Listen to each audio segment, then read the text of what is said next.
Contain sweeps. Yep, that's a big deal. I've had this contain pod drill up, I don't know, almost 15 years now.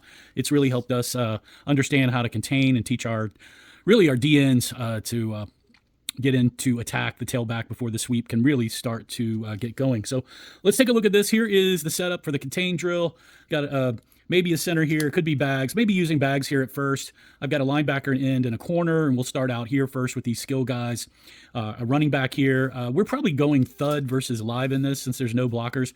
If I start adding real kind of blockers in here, we may go live on this, but really want to start out kind of thudding and hitting what we call as our mesh points. And let's talk about who we're really focused on this drill, although I've got 3 defenders here. This is a defensive drill. We're really focused on this end or outside linebacker if you've got them in a 4-4 kind of look here versus what I do in a 6-2. We're trying to hit a mesh point on the outside shoulder of this deepest back, and it's really kind of a yard deep. So we don't box anymore and come straight up. We angle into this mesh so we can hit this mesh point here with a sweep back that's going to do that. So we're trying to cut the angle down here so we just don't box up and give him this huge hole.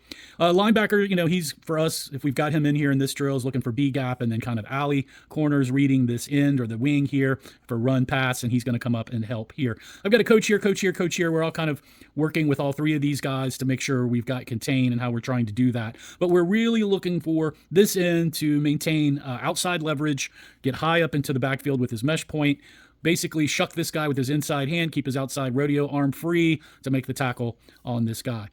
So if we bring in live players and we're going more live, do we want to go live? And if we're going live, is it still thud on the running back? Now the running back can choose, and he can choose here too, 3 holes, sweep, kind of off tackle, and then gut. Linebackers reading all that. These guys, we normally have a ball right here they're trying to get to. The tackle actually is going to try to hit that and make sure that he's not hitting the C gap. I've got a blocker here. He's not really going to move. We're really waiting for this DN to kind of shuck up over and get to his mesh point and try to ride that block, kind of high block curtain there. The cornerback and the Fred are going to kind of read this and run pass and then hit alley and help with the run there. So we're doing that. If you don't want to bring all of these guards in, you can just have them come down here, and while you're doing the contain drill, have them do this gap attack little thing down here, and you can keep the lineman busy with that. But that's how we're teaching contain, and we're really focused on our ends to making sure they're not crashing down. We don't want this because I've got 8 guys here in the middle usually. We want them high in the backfield at this angle, not boxed in, and we want them reading this sweep mesh, and we're reading the outside shoulder